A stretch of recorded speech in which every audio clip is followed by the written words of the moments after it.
Good morning student. आज हम इतिहास का दूसरा जो अध्याय है, व्यापार से साम्राज्य तक कंपनी की सत्ता स्थापित होती है, भाग 2, इसके बारे में हम देखेंगे।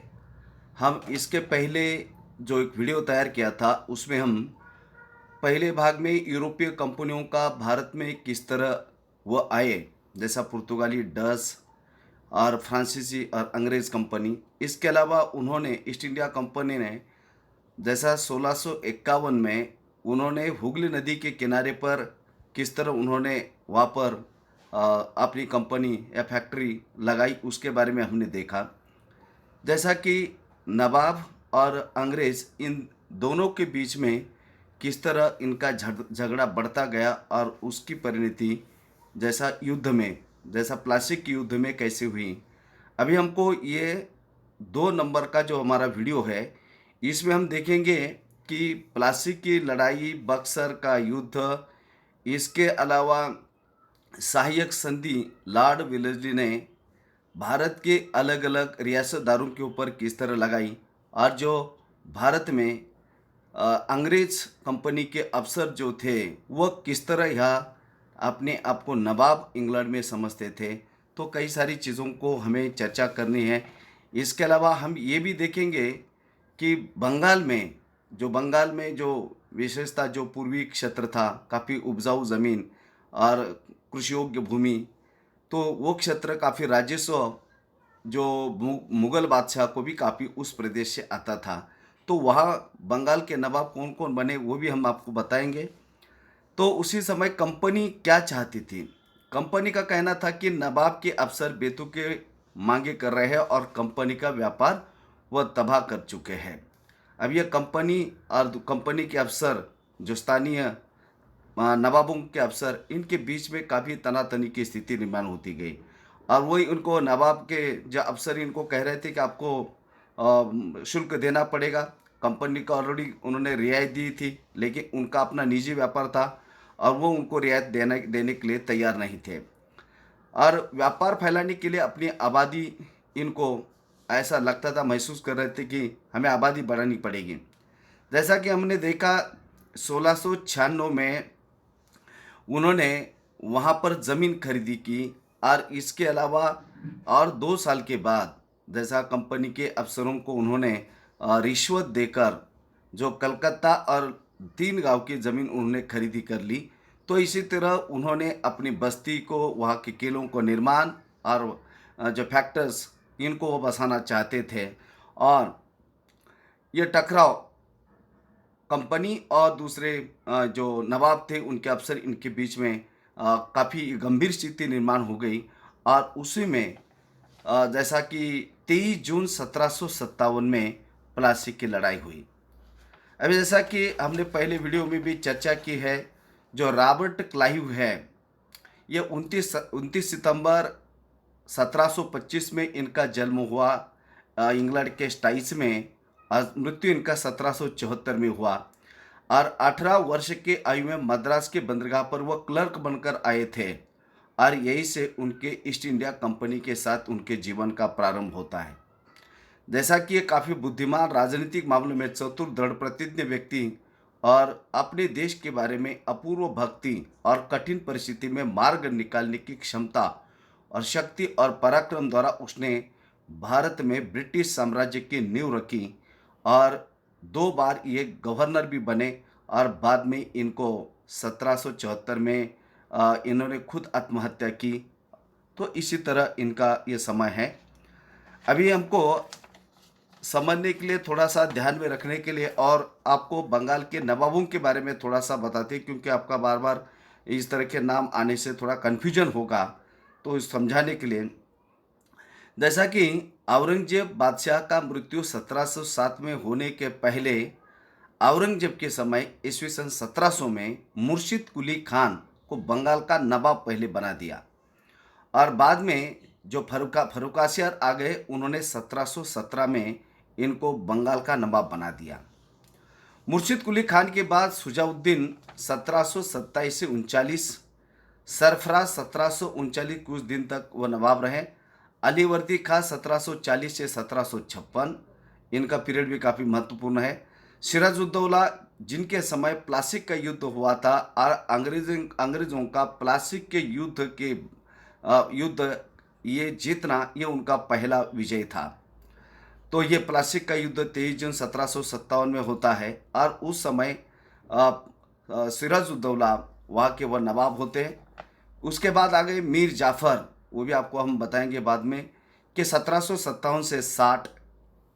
उसके बाद आ गए फिर मीर कासिम 1760 से 63, मीर जाफ़र फिर दोबारा 1763 से 65 और उन्हीं के समय 22 अक्टूबर 1764 को बक्सर का युद्ध हुआ और उसके बाद शुजाउद्दौला 1765-66।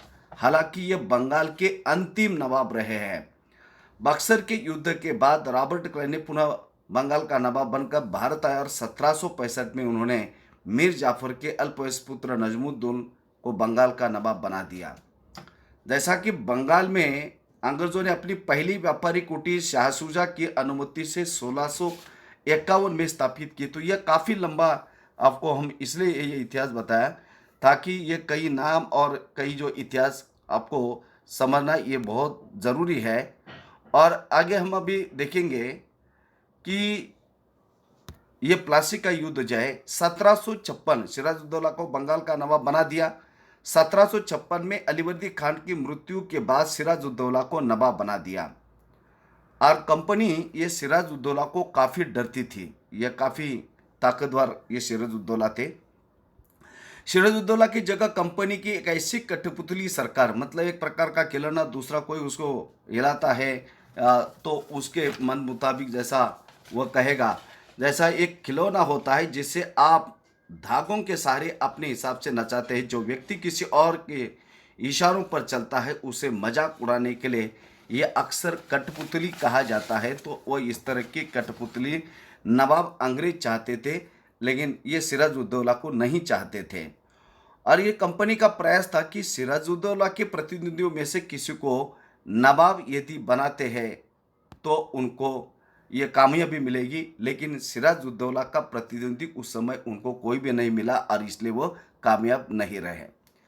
अब ये दूसरा, जो सिराजुद्दौला द्वारा इंग्लिश फैक्ट्रियों पर हमला किस तरह होता है, अभी आप देखेंगे कि जवाब में सिराजुद्दौला ने हुक्म दिया कि कंपनी उनके राज्य के राजनीतिक मामलों में किसी तरह का हस्तक्षेप अथवा टांग अड़ाने का काम बंद कर दे, क्योंकि सिराजुद्दौला वो चाहते थे कि वो नवाब ना बने और इसलिए उन्होंने थोड़ा सा इंटरफेरेंस करना शुरू कर दिया था ये कंपनी के अफसरों ने।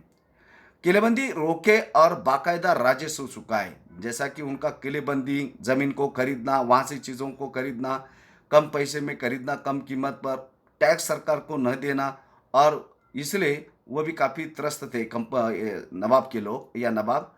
तो इसलिए उन्होंने कहा कि किलेबंदी को आप यहाँ रोके, मतलब जहाँ से आप उनको सामान निर्यात करना है, रखना है, तो ये किलेबंदी के अंदर वो करते थे। दोनों पक्ष पीछे हटने के लिए तैयार नहीं थे, तो अपने 30,000 सिपाहियों के साथ नवाब ने कासिम बाजार में स्थित इंग्लिश फैक्ट्री पर हमला बोल दिया। अब यहाँ पर इनके दोनों के बीच में तनातनी की स्थिति पैदा हो गई और नवाब ने उनके ऊपर सेना को भेजा।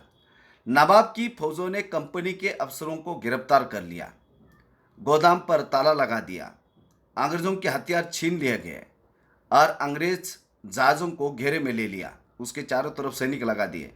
इसके बाद नवाब के कंपनी के कलकत्ता स्थित किले पर कब्जा के लिए इधर उधर का रुख भी कर लिया। तो इस तरह ये स्थिति जो है, अभी उन्होंने जो उनके ऊपर हमला भी किया, उन कंपनी को ताला भी लगा दिया है और उनके जहाज़ भी अपने कब्जे में ले लिए और सब कुछ, कंपनी का ऑफिस भी बंद करके रखा है। तो स्थिति अब अंग्रेज़ों के विरुद्ध चली गई है। कलकत्ता, जैसा कि कलकत्ता कंपनी के हाथ में जाने के बाद रॉबर्ट क्लाइव के पास नेतृत्व आता है। जैसा कि बहुत ही छोटी उम्र का था लेकिन जुझारू व्यक्तिमत्व। कलकत्ता कंपनी के हाथ में जाने के बाद कलकत्ता में तैनात कंपनी के अफसरों ने रॉबर्ट क्लाइव के नेतृत्व में सेना को भेजा और इनके साथ इतना ही काम नहीं किया, 9 सैनिक बेड़े को भी भेजा। आपको मालूम है कि ये कोलकाता यह बंगाल के उपसागर के तटवर्ती इलाके पर है और मद्रास भी आपका तटवर्ती इलाके पर। अंग्रेज, फ्रांसीसी या फिर आपके पुर्तगाली जितने भी यूरोपीय व्यापारी कंपनियां भारत में आई, वह समुद्र के रास्ते पर आई और इनके उपनिवेश या वसाहत उन्होंने समुद्र तटवर्ती इलाकों पर ही अपने स्थापित किए। इसके बाद नवाब के साथ लंबे समय तक सौदेबाजी चली। अब ये आखिरकार 1757 में रॉबर्ट क्लाइव ने प्लासी के मैदान में सिराजुद्दौला के खिलाफ कंपनी के सेना का नेतृत्व किया। अब ये सिराजुद्दौला से कई वो रियायत मांग रहे थे, टैक्स नहीं दे रहे थे, काफ़ी उनको अपमानित कर रहे थे। चिट्ठियाँ उनके अफसर नवाब को और उनके नवाब के अफसरों को भेजते थे और इसके कारण काफ़ी ये त्रस्त थे और इसलिए उन्होंने उनके ऊपर जो 30,000 सैनिकों को लगाकर उनके ऊपर हमला करके सब कुछ स्थिति अपने फेवर में करवा ली थी। तो उसी समय रॉबर्ट क्लाइव को मद्रास से उन्होंने भेजा। अब इस 1757 की प्लासी की जो लड़ाई है, 23 जून 1757 में आमने सामने की लड़ाई होती है। सिराजुद्दौला और ये काफ़ी सौदेबाजी उसके पहले करने की कोशिश की, लेकिन उसमें उनको कोई सफलता हासिल नहीं हुई। तो इसमें नवाब की हार हुई। नवाब की हार का एक बड़ा कारण उसके सेनापति मीर जाफर की कारगुजारियाँ है। अभी आप देखिए, जब आपका सेनापति ही लड़ेगा नहीं तो नवाब क्या करेगा। तो उसमें सिराजुद्दौला ने उनको पहले से आमिष देकर कहा था कि आप मेरे तरफ आइए, युद्ध में आप मत लड़िए, मैं आपको वहाँ का आपको बंगाल का नवाब बना देता। और इसलिए मीर जाफर की टुकड़ियाँ इस युद्ध में हिस्सा नहीं लिया। रॉबर्ट क्लाइव ने यह कहकर उसे अपने साथ मिला लिया था कि सिराजुद्दौला को हटाकर मीर जाफर को जो है नवाब बनाया जाएगा। अभी आप देख सकते हैं ये चित्र, उसमें यह महान्यायालय है। East India company London hall street, ये देखिए आप यहाँ पर बैठे हुए हैं और ईस्ट इंडिया कंपनी के कोर्ट ऑफ प्रॉपर्टीज की लंदन स्थित लंदन हॉल स्ट्रीट पर बने ईस्ट इंडिया हाउस में बैठक होती थी। और ये ऐसी एक सभा का चित्र है, मतलब भारत के साथ व्यापार करने वाले ईस्ट इंडिया कंपनी का ये हाउस है और वहाँ पर भारत के बारे में या अन्य उनके व्यापारिक राजनीतिक चर्चाएं वहाँ पर होती थी। अब यह संपन्नता का आश्वासन क्या है, ये एक सोर्स है। इंग्लैंड के लोग ईस्ट इंडिया कंपनी के शासकीय महत्वाकांक्षाओं को संदेह और विश्वास से देखते थे। प्लासी की लड़ाई के बाद रॉबर्ट क्लाइव ने अंग्रेज सम्राट के एक मुख्य विदेश मंत्री विलियम पिट को 7 जनवरी 1759 को कलकत्ता से एक चिट्ठी भेजी थी। अब वो चिट्ठी में क्या लिख रहे हैं, लेकिन इतनी विशाल सत्ता, जैसा कि यह बंगाल के नवाब की सत्ता, उसमें बंगाल, बिहार, उड़ीसा, आज का बांग्लादेश भी उसमें शामिल था, लेकिन इतनी विशाल सत्ता एक वाणिज्य कंपनी के लिए बहुत बड़ी बात होगी। मतलब व्यापारी कंपनी थी ईस्ट इंडिया कंपनी। मैं खुद यह सोचकर अभिभूत हूँ कि इन समृद्ध रियासतों पर पूरा कब्जा हासिल करने में कोई परेशानी नहीं आएगी। अब मैं ये फैसला आप पर छोड़ देता हूँ कि क्या सालाना 20 लाख स्टर्लिंग की आमदनी और 3 प्रांतों का कब्जा कोई ऐसी चीज़ है जिस पर इतना शोर बचाना उचित है। तो इस तरह आप देख सकते हैं कि उन्होंने इस संपन्नता के बारे में क्या बताया है। अभी जो प्लासी का युद्ध होता है, जो 23 जून 1757 को, अभी हमने देखा कि सिराजुद्दौला ने पहले कंपनी के अफसर उनको हराया, उनको नज़रबंद किया, उनके हथियार छीन लिए, इसके अलावा किले को ताला लगा दिया, उनके जहाज़ों को घेर लिया। अब रॉबर्ट क्लाइव जो मद्रास में तैनात थे, उनके नेतृत्व में एक नौसैनिक बेड़ा और हथियार और कुछ सैनिक आए और उसके बाद इनका युद्ध हुआ। युद्ध में जैसा कि हमने देखा कि जो उनका सेनापति था, वो सेनापति मीर जाफर सिराजुद्दौला का युद्ध में लड़ा ही नहीं, अपने आप को उन्होंने अलग किया और उसकी परिणति ये हुई कि उसमें सिराजुद्दौला की हार हुई। और ये पहला अंग्रेज़ों का भारत में बड़ा विजय था। भारत में कंपनी की यह पहली जीत। प्लासी की जंग के बाद सिराजुद्दौला को मार दिया और मीर जाफर को उन्होंने नवाब बना दिया। जैसा कि वो कठपुतली, जैसा चाहे वैसा हमें व्यापार करने दे, हमें किसी तरह की टांग ना अड़ाए, रियायत दे। तो इस तरह का वो मीर जाफर ने उनको कबूल किया था। कंपनी अभी भी शासन की जिम्मेदारी संभालने को तैयार नहीं थी। वो किस लिए यहाँ की जिम्मेदारी क्यों संभालना? क्योंकि उनका उद्देश्य यहाँ पर राज्य करना या शासन करना यह नहीं था। उनका मुख्य उद्देश्य था व्यापार करना, रियायतें लेना, कम कीमत पर चीज़ों को खरीदकर इंग्लैंड में अधिक कीमत पर बेचना, ये उनका मुख्य मकसद था। वो शासनकर्ता के रूप में यहाँ नहीं आए थे शुरुआती दौर में, वो केवल व्यापार, यही एक उनका उद्देश्य था। अगर यह काम स्थानीय शासकों की मदद से बिना लड़ाई लड़े किया जा सकता था, तो किसी राज्य को सीधा अपने कब्जे में लेने की जरूरत क्या है? और यदि हम सीधा कब्जा भी कर लेते हैं, तो बाद में फिर यहाँ के स्थानीय राजा, रियासतदार, नवाब ये हम पर नाराज भी हो सकते हैं, एक साथ इकट्ठा आकर हमारे खिलाफ ये लड़ाई भी कर सकते हैं। और इसलिए उनको ऐसा लगा कि ये स्थानीय शासक जब हमें मदद कर रहे, तो हमें लड़ाई करने की आवश्यकता क्या है या शासक बनने की आवश्यकता क्या है? कठपुतली नवाब भी हमेशा कंपनी के इशारों पर नहीं चलते थे। अब उनको भी अपना कोई सम्मान था, संप्रभुता था, उसको दिखाना था प्रजा को कि वह उनकी जो है डिमांड दिनों दिन बढ़ती ही जा रही थी और जनता के लिए भी उनको कुछ करना था। कठपुतली नवाब हमेशा कंपनी के इशारों पर नहीं चलना चाहती थी। आखिरकार उन्हें भी तो अपनी प्रजा की नज़र में सम्मान और संप्रभुता को दिखाना आवश्यक था। और इसी चीज को लेकर फिर मीर जाफर और अंग्रेज ईस्ट इंडिया कंपनी के अफसर, इनके बीच में फिर टकराव की स्थिति पैदा हो गई। कंपनी मीर जाफर की जगह अब मीर कासिम को फिर नवाब बना दिया, क्योंकि वो कठपुतली कितने दिन चलेगा, वो हर उनकी डिमांड मीर जाफर उनकी पूरा नहीं कर सकता था। जब मीर जाफर ने कंपनी का विरोध किया, तो कंपनी ने हटाकर मीर कासिम को नया नवाब बना दिया। अब यहाँ पर आप देखिए, यहाँ पर दूसरा नया नवाब कौन आ गया? मीर कासिम आ गया।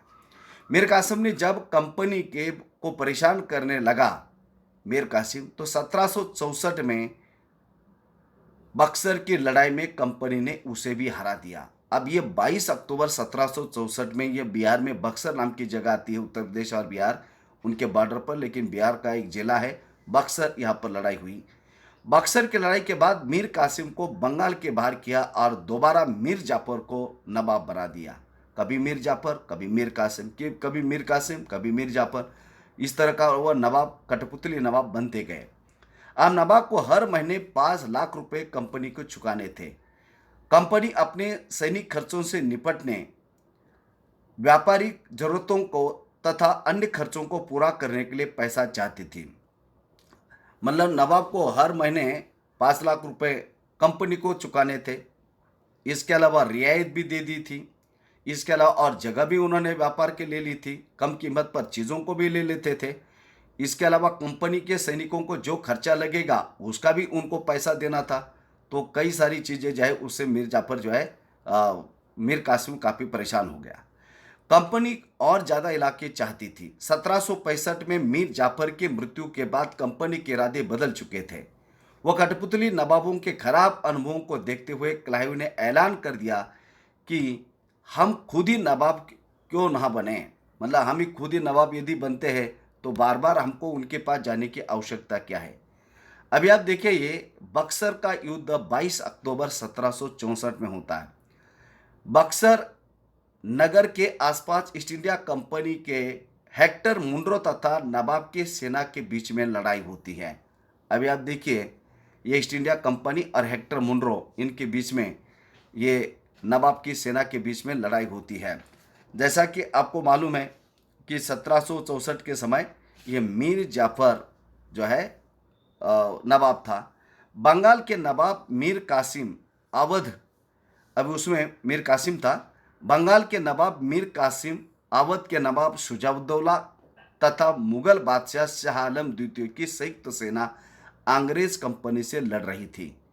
अभी आप मीर जाफर के बाद बंगाल का नवाब मीर कासिम बना था, लेकिन उनके बीच में भी 5 लाख रुपए उन्होंने मांगा। उसके बाद सैनिकों का खर्चा, और ये इतना वो नहीं दे सकता था। ज़मीन भी मांग रहे थे, नए प्रदेशों में वो व्यापार के लिए भी और क्षेत्र चाहते थे, और ये मीर कासिम ये उनकी मांगे पूरी नहीं कर सकता था। इसलिए मीर कासिम, अवध का नवाब शुजाउद्दौला और मुगल बादशाह शाह आलम द्वितीय की सेना अंग्रेज कंपनी से लड़ रही थी।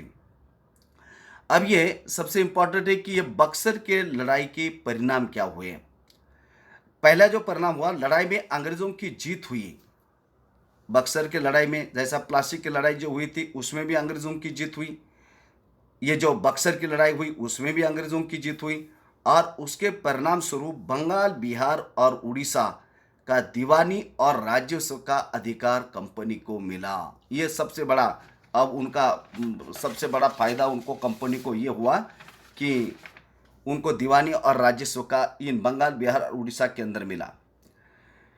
मुगल सम्राट शाह आलम ने जो दूसरा और जो परिणाम निकला, मुगल सम्राट शाह आलम ने इलाहाबाद की संधि 12 अगस्त 1765 को स्वीकार कर कंपनी को दीवानी सौंपी और अपनी कंपनी के शरण में आ गया। कंपनी ने मुगल सम्राट को 26 लाख रुपए का वार्षिक पेंशन शुरू कर दिया। कंपनी ने मुगल सम्राट को क्या किया, 26 लाख का, और उसके बाद बंगाल, बिहार और उड़ीसा का दीवानी और राजस्व का अधिकार कंपनी के हाथ में बक्सर की लड़ाई के बाद में मिला। अवध का नवाब शुजाउद्दौला ने अंग्रेजों को आत्मसमर्पण किया, शरण चला गया, और 60 लाख रुपए की रकम इस युद्ध में हुए नुकसान के रूप में अंग्रेजों को शुजाउद्दौला को देना पड़ा। इलाहाबाद का किला और कड़ा का क्षेत्र इसको छोड़ना पड़ा शुजाउद्दौला को, 60 लाख रुपए भी देने पड़े। इसके अलावा इलाहाबाद का किला और कड़ा का क्षेत्र भी अंग्रेजों को देना पड़ा। इसके अलावा मीर जाफर की मृत्यु के बाद उसका पुत्र नजमुद्दौला को बंगाल का नवाब बना दिया। अब ये अल्पवयीन था, उसको उन्होंने नवाब बना दिया है। इसके अलावा मीर कासिम बंगाल से भागा और सन 1777 में उसकी मृत्यु, और लेकिन अंग्रेज शासन जो मीर कासिम खत्म करना चाहता था, कठपुतली कंपनी का एक कठपुतली नवाब बन चुका था, वो बहुत बुरी परिस्थिति के अंदर वह दिल्ली के आसपास के इलाके में ये मीर कासिम का मृत्यु हुआ। तो इस तरह उनके बहुत बुरे हाल भी हुए। सन 1765 के संधि के तहत कंपनी को दीवानी से क्या फ़ायदा हुआ, जैसा कि हमने देखा 1764 के जो उनका बक्सर की लड़ाई हुई और उसके बाद ये जो संधि हुई थी उनके 1765 में, तो उसमें मुगल सम्राट शाह आलम द्वितीय ने कंपनी को बंगाल का नवाब दीवान घोषित कर दिया। अब यहाँ का टैक्स वो जमा कर सकते थे, दीवान घोषित कर दिया सीधा। अब उसमें दीवानी के कारण कंपनी को बंगाल के विशाल राजस्व का संसाधनों पर नियंत्रण उनको मिल गया। अब ये विशाल राजस्व और इसके अलावा संसाधन, जैसा कि जो भी कृषि से उत्पादित होने वाली चीज़ें, मसाले के पदार्थ, रेशम के कपड़े, कपास, ये सब जो चीज़ों का उत्पादन जो होता था, अब ये उनको वहाँ से मिला, किसी प्रकार का टैक्स देने की आवश्यकता भी नहीं थी। भारत के साथ उसका व्यापार बढ़ा, लेकिन उसे भारत में ज़्यादातर चीज़ें ब्रिटेन से लाए गए सोने और चांदी के बदले में खरीदनी पड़ती थी, क्योंकि उस समय इंग्लैंड के पास ऐसी कोई भी चीज़ नहीं थी कि जो भारत मतलब इंग्लैंड में उत्पादित होती थी। तो उसके पहले उनको सोना और चांदी, भारत में जो चीज़ें खरीदते थे उनको सोना और चांदी देनी पड़ती थी, और उसके बदले भारत की चीज़ों को खरीदते थे। इससे आप अंदाज़ा लगा सकते हैं कि भारत की स्थिति उस समय कितनी अच्छी रही होंगी। इसकी वजह यह थी कि उस समय ब्रिटेन के पास भारत को बेचने के लिए ऐसी कोई खास उत्पादित चीज़ें उनके पास नहीं थी। तो देखिए कितना बड़ा फर्क यह 18वीं सदी के उत्तरार्ध में था। प्लासी के युद्ध के बाद इंग्लैंड से सोने की निकासी कम होने लगी, क्योंकि सोना और चांदी लाकर यहाँ की चीज़ों को उनको खरीदना पड़ता था। अब उनको दीवानी मिल गई बंगाल, बिहार और उड़ीसा की, तो अभी उन्हें कोई आवश्यकता नहीं थी सोना वहाँ से निकालने की, और इसलिए इंग्लैंड की अर्थव्यवस्था और मजबूत होती गई। दीवानी के कारण कंपनी अपने खर्चे निकालती थी, सूती कपड़े, रेशम खरीदी कर सकती थी, फौजों को संभाल सकती थी, कलकत्ता में किलों और दफ्तरों का वह निर्माण भी करती थी। तो कुल मिला के 1764 की बक्सर की लड़ाई के बाद अंग्रेजों की स्थिति बहुत ताकतवर भारत के अंदर बन गई। अब ये कंपनी के अफसर जो है नवाब बन बैठे हैं। अभी आप देखेंगे नवाब बनने का मतलब ये था कि कंपनी के पास अब सत्ता और ताकत थी। कंपनी का हर अधिकारी नवाब की तरह अपना ख्वाब देखता था कि मैं भी नवाब हूँ, या नवाब की तरह वो जिन जीना चाहता था। प्लासी की ये लड़ाई के बाद असली नवाब को बाध्य किया कि वो कंपनी के अफसरों को तोहफे दे। अब उनको प्लासी की लड़ाई के पहले कंपनी के अफसर उनको तोहफे देते थे, नवाब और उनके अफसरों को, अब इनको तोहफे देने पड़े क्योंकि उसमें उनके हार हो चुकी थी। जमीन और पैसा दे। खुद रॉबर्ट क्लाइव ने भारत में बेहिसाबी संपत्ति जमा की थी। जब 1743 में वो मद्रास आया था तो उसकी उम्र 18 साल की थी। वो 2 बार गवर्नर भी बना और उसने, जब वो हमेशा के लिए इंग्लैंड गया तो उसकी दौलत थी 4,01,102 पाउंड के बराबर थी। गवर्नर के दूसरे कार्यकाल में कंपनी के भीतर फैले भ्रष्टाचार को खत्म करने का काम उसे सौंपा दिया गया और पहले उसके ऊपर भ्रष्टाचार के आरोप लगे हुए थे। काफ़ी संपत्ति उसने जमा की थी। सन 1772 में ब्रिटिश संसद ने उसे खुद भ्रष्टाचार के आरोपों की सफाई देनी पड़ी और सरकार को उसके जो अकूट संपत्ति थी वो उनको संदेहास्पद थी और इसलिए उनके ऊपर उन्होंने जो कार्रवाई भी, मतलब उनका जो है इंक्वायरी कमीशन भी उनके ऊपर बिठाया। भ्रष्टाचार के आरोपों से मुक्त तो हुए, लेकिन 1774 में रॉबर्ट क्लाइव को आत्महत्या करनी पड़ी। अभी आप देखिए, खुद रॉबर्ट क्लाइव जब वो पेश हुए थे तो उस समय उन्होंने क्या बोला उनके संसद के एक समिति के सामने। संसद की एक समिति के सामने सुनवाई के दौरान क्लाइव ने कहा था कि प्लासी की लड़ाई के बाद उसने जबरदस्त संयम का परिचय दिया। जैसा क्या परिचय दिया, उस स्थिति की कल्पना कीजिए कि प्लासी की जीत ने मुझे ला खड़ा कर दिया है। एक ताकतवर राजा मेरे इशारों पर चल रहा है। एक संपन्न शहर मेरी दया पर था। उसके सबसे दौलतमंद महाजन मेरी एक एक मुस्कुराहट के लिए एक दूसरे की गिराबान में खींच रहे थे। मैं ऐसे खजानों के बीच से गुजर रहा था जो सिर्फ मेरे लिए खुले हुए थे। एक तरफ सोना और दूसरी तरफ जवाहरात थे। अध्यक्ष महोदय, मैं अपने इस संयम को देखकर खुद हैरान हूँ। तो इस तरह उन्होंने संसदीय समिति के सामने अपनी बात उन्होंने रखी। अभी हम देखते हैं कि जो कंपनी के सभी अफसर क्लाइव की तरह दौलत इकट्ठा नहीं कर पाए। बहुत सारी बीमारी और छोटी छोटी उम्र में उनको लड़ाई के कारण उनकी मौत हुई।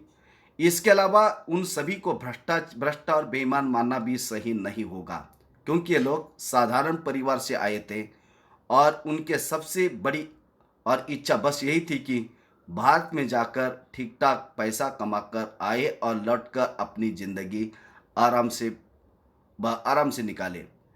अब यहाँ पर लोग नवाब इनको जो कहते थे, यह भारतीय शब्द नवाब का ही अंग्रेजी संस्करण बनता है और अक्सर नए अमीर और सामाजिक हैसियतों में रातों रात ऊपर आने वाले लोगों के रूप में उनको देखते थे और इस तरह के कार्टून में उनका मजाक भी उड़ाया जाता था। तो ये इससे आप अंदाजा लगा सकते हैं कि ये लोग कितनी या पैसा कमाकर आ जाकर जो आखिरी जीवन है बाकी बड़ा आनंद से जीवन बिताते थे। कंपनी का फैलता शासन क्या है? अभी आप देखिए, 1757 से 1857 के बीच कंपनी के द्वारा राज्यों के कब्जे के लिए सीधा सैनिक हमला उन्होंने नहीं किया। अभी आप देखिए, अंग्रेजों ने कोई भी सीधा पहले हमला नहीं किया है। जो 1757 से लेकर 1857 के बीच कब्जे के लिए सीधा सैनिक हमला नहीं किया। रियासतों पर नियंत्रण करने के लिए उन्होंने राजनीतिक और आर्थिक और कूटनीतिक तरीके का इस्तेमाल किया। भले एक 1700 जो प्लासी की लड़ाई और इसके अलावा 1764 में बक्सर की लड़ाई हुई, लेकिन उसके बाद भी उन्होंने उनको नवाब घोषित कर दिया था। वो सीधा सत्ता में नहीं आए थे। तो इसी तरह रियासतों पर नियंत्रण करने के लिए उन्होंने राजनीतिक, आर्थिक और कूटनीतिक इस्तेमाल किया। जैसा कि बक्सर की लड़ाई के बाद उन्होंने कंपनी ने अपने रेजिडेंट नियुक्त किए थे, जो एक प्रकार से उनको वकील भी कहा जाता है। सहायक संधि क्या है? यह सहायक संधि या तैनाती फौज जो किस प्रकार लॉर्ड वेलेस्ली ने भारत के अंदर लागू किया। जैसा लॉर्ड डलहौजी की अलग नीति थी, विलियम बेंटिंक की अलग नीति थी, तो इस तरह उनकी हड़पने की नीति लॉर्ड डलहौजी की थी। तो भारत में अंग्रेजों ने यहाँ पर शासन या राज्य का विस्तार या व्यापार करने के लिए अलग अलग प्रकार की नीतियों का उपयोग किया। उसी में एक लॉर्ड वेलेस्ली की सहायक संधि नीति, जो भारत के 1798 से 1805 के बीच में वो गवर्नर रहे हैं। और उन्होंने भारत में सहायक संधि की स्वीकार उन्होंने किया। और पहला शासक हैदराबाद के निजाम ने सहायक संधि का स्वीकार कर लिया 1798 में।